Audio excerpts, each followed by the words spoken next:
आज हम पढ़ने जा रहे हैं बीए फोर्थ सेमेस्टर ज्योग्राफी का पाठ 17 विश्व व्यापार संगठन और अंतर्राष्ट्रीय व्यापार।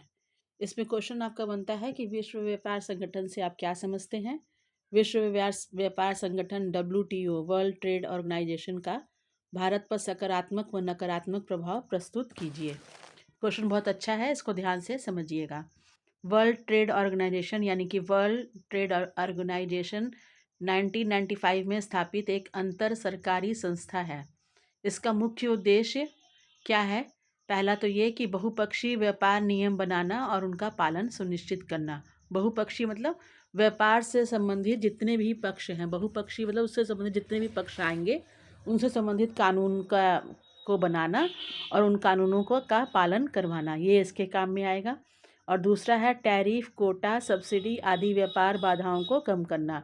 व्यापार में रोक लगाने के लिए कई तरीके हैं, जिनमें से मेन आता है आपका टैरिफ, कोटा, सब्सिडी। तो इन सब बाधाओं को कम करके व्यापार को आगे बढ़ाना। अब टैरिफ, कोटा, सब्सिडी को समझने के लिए आप देखिए टैरिफ क्या होता है। आयातित वस्तुओं पर लगाए जाने वाला कर, यानी जो दूसरे देश का सामान हमारे देश में आएगा, आयात होगा, उस पर लगाए जाने वाले कर को क्या कहेंगे? टैरिफ। क्यों लगाया जाता है ये भी समझ लीजिए। जैसे अगर कोई चीज़ ज़्यादा सस्ता कर दिया हमने, उस पर टैक्स कम लगा दिया, देश की सरकार ने टैक्स कम लगा दिया बाहर देश के आने वाले सामान पर, तो क्या होगा? वो सामान भारत में ज़्यादा आ जाएगा और जो भारत के लोगों का बनाया हुआ सामान है वही चीज़, उसकी जो डिमांड है कम हो जाएगी। तो इसीलिए उस पर टैक्स लगाया जाता है कि सामान सीमित मात्रा में आए, ताकि देश का भी सामान खर्च हो सके और जो दूसरे देश से सामान मंगाया गया उसका भी उपयोग पूरा अच्छी तरीके से हो सके। कोटा क्या होता है? आयात या निर्यात की मात्रा पर निर्धारित सीमा। कोटा वही कितना सामान आना चाहिए देश में और कितना सामान यहाँ से जाना चाहिए। जैसे ज़्यादा मंगा लेंगे तो हमारे देश का सामान इस्तेमाल नहीं होगा, और ज़्यादा बेच देंगे तो देश में उस चीज़ की कमी हो जाएगी। तो एक कोटा मतलब कि एक मात्रा निर्धारित कर दी जाती है हर एक वस्तु की, कि इतना ही मंगाया जाएगा और इतना ही बेचा जाएगा। सब्सिडी क्या होती है? सब्सिडी वो होती है जैसे सरकार क्या करती है, उत्पादकों को दी जाती है। जो लोग कोई भी काम कर रहे हैं, जैसे जैसे किसान हैं, व्यापारी हैं और भी बहुत सारे लोग, तो अब सबके पास पूरा पूरा पैसा तो होता नहीं है, तो उनको हर तरीके से सहायता देने का प्रयास करती है। जैसे कि नगद पैसा दे दिया है। नगद मतलब जैसे आपने देखा होगा ना, स्कीम निकलती रहती है, किसानों को 10,000 रुपये बांटे गए, 20,000 रुपये बांटे गए, व्यापारियों को इतना पैसा दिया गया। क्यों देती है सरकार? ताकि वो अपना व्यापार ठीक से कर सके। एक और तरीका है, सरकार क्या सहायता करती है कि जो उनको ऋण वो लेने जाते हैं उस पर ब्याज कम लगाती है, ताकि वो लोग आराम से ऋण ले सकें और उस पर अपना काम कर सकें। या टैक्स रिबेट। टैक्स रिबेट का मतलब क्या होता है कि जैसे कोई सामान लिया और उस पर टैक्स जो वो लगा रहे हैं, तो उसमें वो लोग कुछ कटौती कर देते हैं, या सामान का रिटर्न नहीं कर पाए, पैसे का रिटर्न नहीं कर पाए, तो उसमें कैसे क्या करना है वो टैक्स रिबेट के द्वारा निर्धारित होता है। ठीक है। तो टैरिफ, कोटा, सब्सिडी आदि व्यापार बाधाओं को कम करता है कौन? WTO। तीसरा क्या करता है कि सदस्य देशों के बीच उत्पन्न विवादों का समाधान करता है। भाई जब व्यापार हो रहा है किसी भी चीज़ का, तो कुछ ना कुछ विवाद तो हो ही जाएगा, तो सब उन विवादों का समाधान कौन करता है? WTO। WTO के प्रमुख समझौते, वैसे तो इसने बहुत सारे समझौते किए हैं, लेकिन उनमें से कुछ मेन जो हैं वो है गेट, GATT, गेट यानी कि सामान्य टैरिफ और व्यापार समझौता। ट्रिप्स है बौद्धिक संपदा के ऊपर। SPS है स्वच्छता एवं फाइटो सैनिटरी से संबंधित, और कृषि समझौता आदि। ठीक है। वैश्विक व्यापार के नियमों को एक साथ ये सब बांधते हैं, मतलब जितने भी देश इसमें जुड़ेंगे उन सब पर ये बराबर बराबर नियम या कानून बनाए गए हैं। अब आता है कि भारत पर WTO के सकारात्मक प्रभाव क्या पड़े हैं। तो ये 3 तरह से समझाया गया, जैसे कौन से क्षेत्र पर क्या प्रभाव पड़ा और उसके आंकड़े भी दे दिए गए। जैसे देखिए, बाजार विस्तार, जो मार्केट बढ़ा है हमारे देश का, वो क्या उस पर प्रभाव पड़ा? यही प्रभाव पड़ा कि भारतीय वस्तुओं को विकसित देशों के बड़े बाज़ारों में कम टैरिफ पर पहुंच मिल गई। पहला तो यही प्रभाव पड़ा। दूसरा, 2022-23 में भारत का निर्यात डॉलर में 420 बिलियन हो गया। WTO समर्थित टैरिफ कटौतियों ने कई कृषि एवं औद्योगिक उत्पादों की निर्यात मात्रा 10 से 15% बढ़ा दी। यानी कि जो अब सामान हम लोग बेच रहे थे दूसरे देशों में, वो निर्यात की मात्रा कितनी बढ़ गई? पहले के मुकाबले 10 से 15% तक बढ़ गई। ठीक है। दूसरा आता है विदेशी प्रत्यक्ष निवेश, जिसे एफडीआई कहेंगे। इसका क्या प्रभाव पड़ा कि विश्वसनीय नियम कानून के कारण बहुराष्ट्रीय कंपनियों का भारत में निवेश बढ़ा। कानून, विश्वसनीय कानून बना दिए गए, जिसके कारण जो विश्व के जो देश थे उनका भारत में क्या बढ़ गया, निवेश बढ़ गया। वो अपना पैसा या सामान भारत में लगाने लग गए, क्योंकि कानून इतना विश्वसनीय था कि उन्हें कोई खतरा नहीं था कि उनका सामान या पैसा डूब जाएगा। ऐसा कुछ भी नहीं था, इसलिए वो लोग बड़े आराम से भारत में निवेश करने लग गए।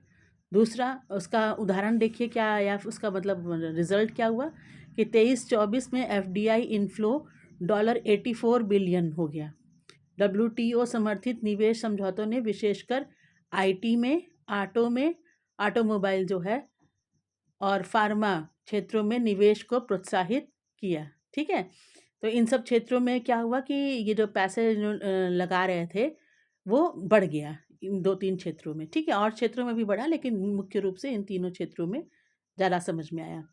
फिर आता है तकनीक एवं ज्ञान प्रवाह। ज्ञान प्रवाह तो समझ ही रहे ना शब्द, कि जो ज्ञान है वो ज़्यादा फैला या तकनीक जो है वो ज़्यादा विकसित हुई। अब वो देखिए वो कैसे हुआ।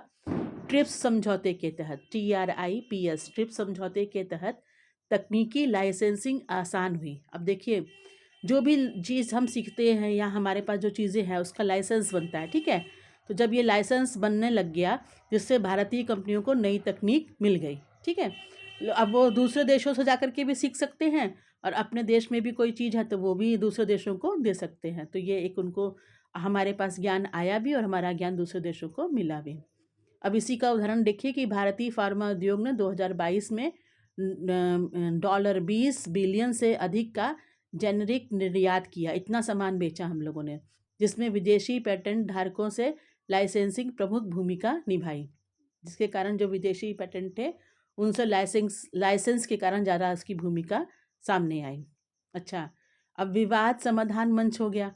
क्या उसमें क्या हुआ कि WT के डिस्प्यूट सेटलमेंट बॉडी DSB ने भारत को अन्य देशों के अनुचित व्यापार उपायों के खिलाफ प्रभावी रूप से लड़ने का मंच भी दिया। जैसे कोई देश चालाकी कर रहा है, जैसे क्लास 10th में एक चैप्टर था जिसमें कि दिखाते कि जो अमेरिका के जो किसान है ना, वो उनको बहुत सारी सब्सिडी उनकी सरकार देती है, और हमारा देश की जो सरकार है वो उतनी सब्सिडी नहीं दे पाती है। ठीक है, तो क्या करते हैं अमेरिका के जो किसान होते हैं ना, वो गेहूँ उनका सस्ता होता है भारत के मुकाबले। तो अब क्या है, जब व्यापार अब उनका गेहूँ सस्ता हो गया, अब जब वो मार्केट में आया तो अमेरिका का जो गेहूँ सस्ता है और इंडिया का जो गेहूँ है वो महंगा है। कारण क्या है कि अमेरिका का जो गेहूँ है सस्ता इसलिए हुआ क्योंकि किसान का ज़्यादा खर्चा नहीं हुआ, ज़्यादातर खर्चा सरकार ने उठा लिया। और यहाँ का जो गेहूँ था उसमें पूरा पूरा किसान ने खर्चा सारा उठाया है, तो वो उसका गेहूँ महंगा है। तो अब बिकेगा कौन सा, जो सस्ता है। तो ये जो चीज़ है ना, ये एक अनुचित व्यापार का तरीका है। मतलब ये नहीं कहा जाएगा कि सरकार किसानों की सहायता न करे, ऐसा नहीं कहा जा रहा। किसान सरकार किसानों की सहायता करे, लेकिन एक नियम से, एक तरीके से, जैसे और देश के लोग करते हैं, ताकि जब प्रतिस्पर्धा हो तो भारत का किसान अमेरिका का किसान या किसी और देश के किसान का जो गेहूं का मूल्य हो वो लगभग लगभग बराबर बराबर आए। थोड़ा बहुत अंतर तो होगा ही, लेकिन बहुत ज़्यादा अंतर ना हो। ठीक है, तो ये क्या आया, WTO के डिस्प्यूट सेटलमेंट बॉडी के द्वारा भारत में व्यापार के लिए जो भी कुछ अनुचित व्यापार हो रहा था उसके खिलाफ अपना लड़ाई लड़ने के लिए उसको एक मंच मिल गया। ठीक है, फिर 2019 में भारत ने, अब देखिए इससे फ़ायदा क्या हुआ, आप ध्यान से सुनिएगा कि 2019 में भारत ने USA के स्टील टैरिफ के खिलाफ, अब USA का क्या था, स्टील का टैरिफ के खिलाफ एक वो था, केस था, DSD में केस जीत करके $2 बिलियन की रिटर्न प्राप्त की। भारत को कितना बिलियन वो मिला, डॉलर मिला, 2 बिलियन। मतलब जब बराबरी पर व्यापार हुआ तो उसको इतना फ़ायदा भारत को मिल गया। समझ में आया आपको। तीसरा है, अरे आगे का है कि समान अवसर, सबसे अधिक फेवरेट नेशन MFN सिद्धांत से भारत को समान शर्तों पर व्यापार करने का अधिकार मिला। भारत के लिए बहुत अच्छा एक चीज़ है कि भारत को एक वो मिला हुआ है, एक मतलब क्या कह सकते हैं, टैग मिला हुआ है कि सबसे फेवरेट नेशन, मतलब अच्छा देश। फेवरेट मतलब कि सभी देशों का फेवरेट है ये। ठीक है, इस सिद्धांत से भारत को क्या मिला, एक ऐसा प्लेटफॉर्म मिला कि वो अपनी शर्तों पर व्यापार करने का अधिकार उसको मिल गया। अब इसका फ़ायदा क्या हुआ, प्रभाव क्या पड़ा कि भारत ने 2021 में 100 से अधिक देशों को MFN दर पर निर्यात किया, मतलब सामान बेचा भी, जिससे निर्यात विविधीकरण में मदद मिला, बहुत सारा चीज़ हम बेच सकें, क्योंकि वो फेवरेट नेशन में आ गया भारत। ठीक है, तो ये एक फ़ायदा और हुआ। अच्छा, अब लेकिन इसमें से कुछ, अब सकारात्मक प्रभाव तो आपने देख लिया, लेकिन कुछ इसके नकारात्मक प्रभाव भी आए। जो WTO ने कुछ नियम बनाए, उसके नकारात्मक प्रभाव भारत पे क्या आया? पहला तो आया कृषि पर दबाव। टैरिफ कटौती और सब्सिडी प्रतिबंधों से छोटे किसानों को अंतर्राष्ट्रीय प्रतिस्पर्धा का सामना करना पड़ा। सही बात है, टैरिफ कटौती कर दी गई है ना, सब्सिडी वगैरह जो है सब कम कर दिया गया। तो छोटे किसान थे वो, अब जो अंतर्राष्ट्रीय जो बड़े बड़े किसान बैठे हुए हैं और देशों में, जिनके पास पैसा भी है और उनके पास और सुविधा है, तो उनसे जब प्रतिस्पर्धा कर रहे हैं तो वो थोड़ा सा उनके लिए बहुत ज़्यादा कठिन हो गया। अब इसका परिणाम क्या हुआ कि देखिए 2020 और 21 में भारत ने कृषि निर्यात में 5% की गिरावट दिखी। जो हम सामान बेचे थे उसमें कितनी गिरावट आई? कृषि निर्यात में 5% की। विशेषकर किन चीज़ों में आई? धान में आई, गेहूं में आई और चीनी में आई। ठीक है, अब आता है बौद्धिक संपदा नियम। ट्रिप्स के तहत कड़े पेटेंट नियमों ने दवाओं की कीमतें बढ़ा दी, जिससे जन स्वास्थ्य पर असर पड़ा। अब देखिए ये पेटेंट नियम क्या होता है? ये क्या होता है कि ना, कि जो चीज़ जिस देश की होती है तो उसका उसके में एक वो लगता है, लेबल लगता है कि ये इससे है बना हुआ है। तो अब उसके कारण जो दवा, एक दवा में कोई एक चीज़ तो मिलती नहीं, कई सारी चीज़ें मिलती हैं।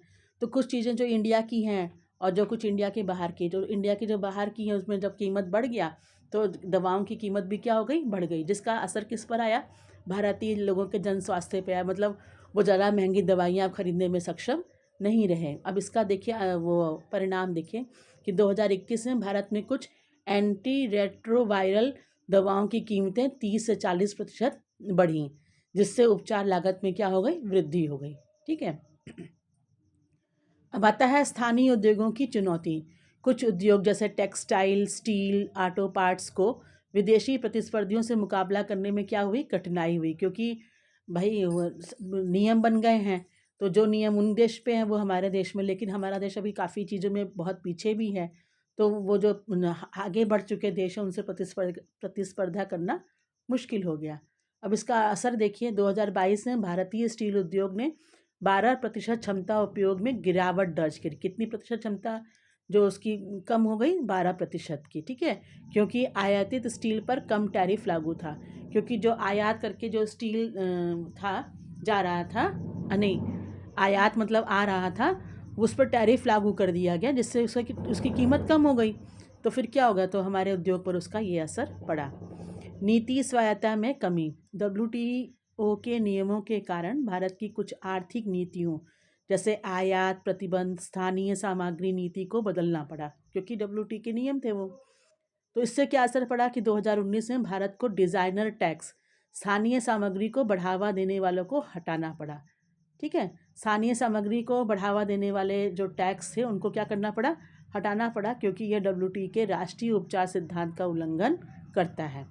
ठीक है, फिर आता है असमान लाभ। विकसित देशों की तुलना में भारत को अक्सर कम लाभ मिला, क्योंकि वे अधिक सब्सिडी और समर्थन दे सकते थे। ये तो स्वाभाविक है, विकसित देशों के पास सुविधाएं सुलभ हैं, वो काफ़ी आगे बढ़ चुके हैं, और भारत में अभी ये सब चीज़ें अभी पीछे हैं, तो इसके कारण उसको नुकसान उठाना पड़ा। अब इसका असर देखिए कि 2023 में विकसित देशों ने कृषि सब्सिडी में $300 बिलियन से अधिक खर्च किए, जबकि भारत की कृषि सब्सिडी लगभग $30 बिलियन थी। कहाँ वो 300 बिलियन और कहाँ हम लोग 30 बिलियन तक ही कर पाए। ठीक है, तो ये भी एक हमारा नुकसान हुआ।